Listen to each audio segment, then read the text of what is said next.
नमस्कार मु Deepti दीप्तिस phone lab को आपण मानक बहुत बहुत स्वागत।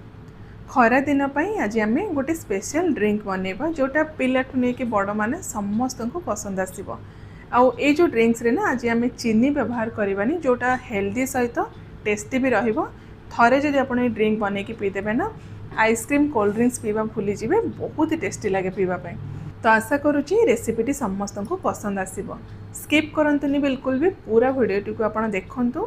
देखि सारला परे जदि आपण को रेसिपी पसंद आसुची प्लीज वीडियो को लाइक आउ शेयर कर दियंतु। चैनल ने नुआ देखुतले चैनल को सब्सक्राइब करिया पई बिल्कुल भी भूलंतुनी। तो ये जो सरबत बा ड्रिंक्स बनवा पाई ना फर्स्ट हम कोन करबा, गोटे जगह रे 15 टू 20 टा आलमंड नै जिबा, तार सहित एठी मो पाखा पाखी 15 टू 20 टा काजू नैची आउ अल्प किछि पिस्ता। पिस्ता भी से 15 रू 20 टा आपण नेबे। आ जदि नाही पिस्ता तो आपण काजू आ आलमंड रो परिमाण टिके बेसी रखिदेबे। तो सेथिरे आमे गोटे चम्मच ऐड करबा पान मोहरी। सबुठु मेन जिनस होला पान मोहरी, बिल्कुल भी स्किप करिवेनी। पान मोहरी एमती भी बॉडी को हमर ठंडा रखे। तो सबु जिनस को आपण भल भाबरे गोटे दुई थर धोई देबे। अपरिष्कार पानी बाहर सारला परे भल पानी देकी गोटे रु 1.5 घंटा तक बतरिया पई रखिदेबे। जदि आपण इंस्टेंटली बनिया पई चाहउचंती कि बतरिया पई भूली जाउचंती तो गरम पानी रे आपण 15 मिनिट बतरे देले एटा पूरा बढ़िया सेमती बतरी जिवो। तो पाखापाखि 1.5 घंटा पर ये देखो सब ड्राई फ्रुट्स आमर पूरा बढ़िया से बतरी जाइए। हाथ में आप टिके प्रेस करदे तो तार जो चोपाटा ऊपर इजिली बाहर जीव। एमती आप पिस्तार भी सब चोपा बाहर करदे आउ आलमंड भी सब चोपा एमती बाहर करदे, पूरा अलग करके क्लीन करदे। ये देखो ये सबू आलमंड आउ पिस्तार चोपा मु बाहर कर देछि। आउ जो पानी रे आपण बतरेकी रखिथिबे ना से पानीटा को आपण ड्रेन करदेबे बा बाहर करके अलग करदेबे। तो एबे आमे ए सबू को गोटे ग्राइंडर जार एमती दे दबा। मसला बटा ग्राइंडर जार आपण यूज करिवे, सेथरे इजीली आपण ग्राइंड करि परिबे। तो ये सबू जिंस को आमे ग्राइंडर जार रे दे सरला परे मिठा पई आमे सेथरे ऐड करिबा मिश्री। मिश्री जगह रे आपण चीनी भी नै परिबे बा ब्राउन सुगर भी नै परिबे। तो ये मु गोटे कप मिश्री नहीं, आपण टेस्ट हिसाब से आपको केते मीठा दरकार से हिसाब से मीठार परिमाण ये एडजस्ट करके आपण चीनी बा मिश्री ऐड करेंगे।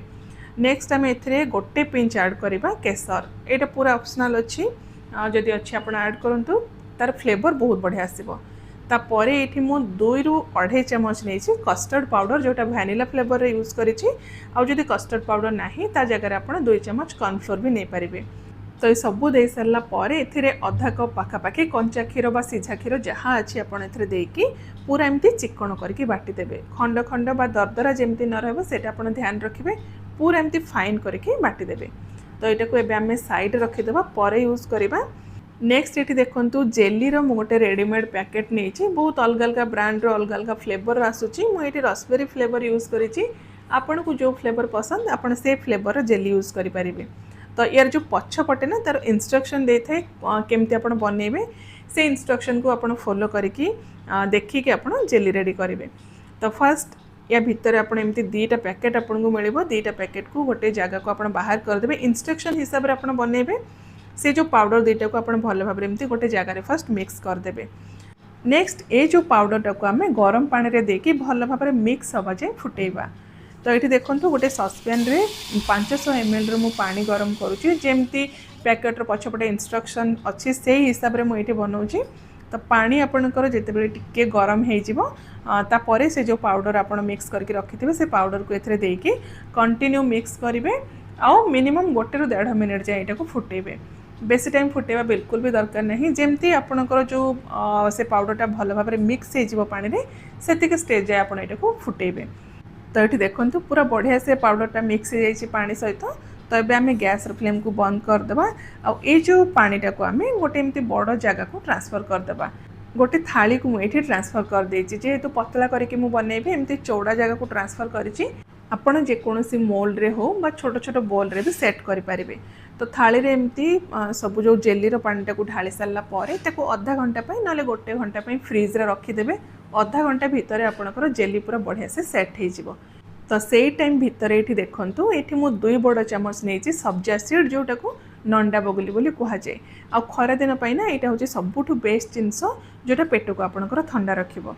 तो एथिरे पाखापाखि आम गोटे कप पानी देकी ताको आम साइड रखीदबा।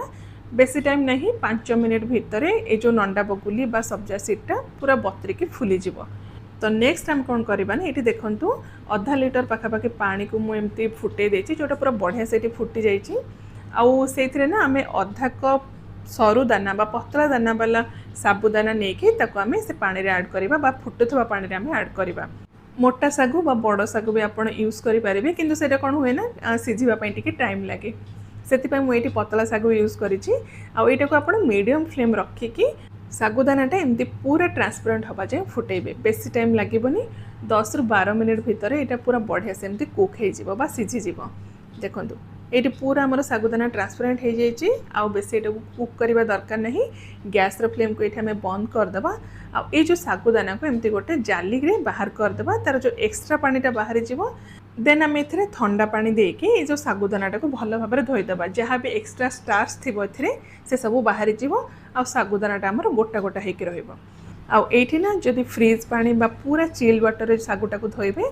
तो सागुदानार जो टेम्परेचर पूरा डाउन हो सहित साबुदानाटा आपंकर गोटा गोटा होकर रही नॉर्मल पानी रे धोईची तो एबे आम यहाँ को साइड रखीदे नेक्स्ट ये देखो गोटे मोटा जगार जार तल बेस टिके मोटा थी सेमती जगह आप यूज करेंगे से 2 लिटर पाखापाखि क्षीर मु गरम करने रखीदे तो ये ना आप गाई क्षीर भी नहीं पारे पैकेट क्षीर भी नहीं पारे बा फुल क्रीम क्षीर नहीं पारे जो क्षीरटा अवेलेबल अच्छी जहाँ भी अच्छी जो क्षीर आप यूज कर क्षीर आप यूज करेंगे तो ये क्षीरटा को आप हाई फ्लेम रखिकी मझे मझे चलेबे आ गोटे फुटा आसवा जे कुक करेंगे देखूँ ये क्षीर आमर गोटे फुटा पलि आसला तो गैस फ्लेम को ये मीडियम रखीदे तापर जो आम ड्राई फ्रुट्स पेस्ट बनई ताकू आम एमती गोटे हाथ में पकेबा आ गोटे हाथ में कंटिन्यू एमती चलेबा तापर जो जार रे आमर ड्राई फ्रुट्स पेस्ट किसी लगी से अल्प किसी आप पानी बा क्षीर देके भल भाव में धोईकी से पानीटा को मिक्स करदे एबे ये जो मिक्सचरटा को ना कंटिन्यू आप चलेकी कुक करेंगे हाई फ्लेम रे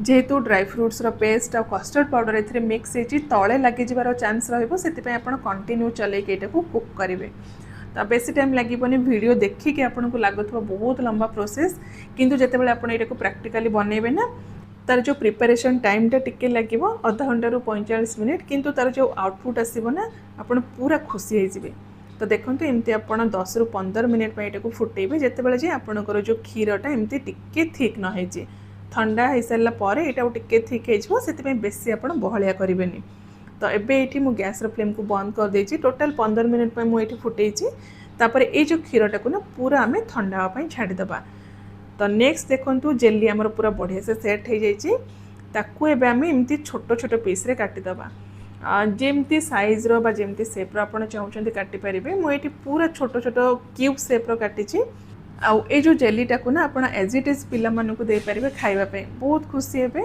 आउ जदि आपड़ चाहूना ए जो ड्रिंक्स रे जेली मिक्स करिया पे तो टोटली आपड़ स्किप भी करि पारिबे जेहेतु छोट पिला माने पीबे से मानकु जेली बहुत पसंद थाए सेति पे मु एठी जेलीटा ऐड करिछि देखंतु बहुत छोट छोट साइज आ बहुत सुंदर भी लागुछि तो जो ड्रिंक्स पाई ना सबू जिनस सब एलिमेंट आमर पूरा रेडी हो जाइए बस सब जिनस को आम मिक्स करवा असेंबल करवा तापर ड्रिंक्स आमर पूरा रेडी हो तो ये क्षीरटा को देखूँ जो आम ड्राई फ्रुट्स क्षीरटा को रखी थे फुटेकी पूरा एवं ठंडा अच्छी मु फ्रिज रे ताको रखी देती पूरा चिल्ड अच्छी आउ टिके देखूँ बहलिया हो जाए तार कंसिस्टेंसी से हिसाब से आप कुक करेंगे जमती आपंकर जो ड्रिंक्सटा बेसी थिक न हुए तो फर्स्ट आम ए जो सागुदाना को सिझे रखी से मिक्स करवा देखूँ ये पूरा गोटा गोटा होगी अच्छी इनकेस आपणकर सागुदानाटा टिके चिपचिपा लगुच तो आप कौन करेंगे ना पानी रे आउ गोटे थर ताकू धोईदेवे तापर आप मिक्स करेंगे सागुदाना आपणकर पूरा गोटा गोटा होगी रहिबो तापर जो सब्जा सीड जेली सब रखी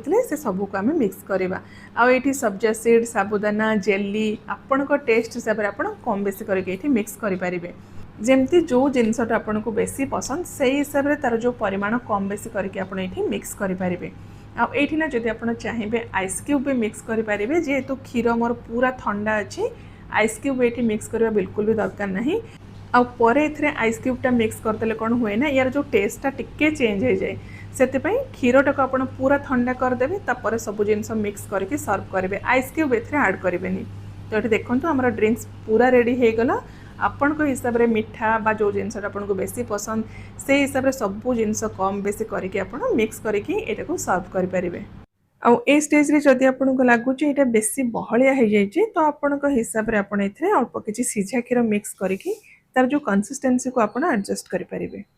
तो एटा गोटे बहुत बढ़िया ड्रिंक पीवा भी टेस्टी लगे। थरे जदि आपण पीबे ना मार्केट रू आइसक्रीम हो कोल्ड ड्रिंक्स हो पीवा बिल्कुल भी बंद करदेवे। हेल्दी सहित टेस्टी भी से छोट पिलाठू नहीं बड़ जाए समस्त को यहाँ भल लगे समस्ते पसंद करेंगे। निश्चय थे आप ट्राए करूँ घरे केमती लगे आपंकर मतामत मो सहित सेयार करूँ। मुझे आपण मानी गोटे बहुत ही बढ़िया रेसिपी नहीं आसबि। Till then take care and bye bye.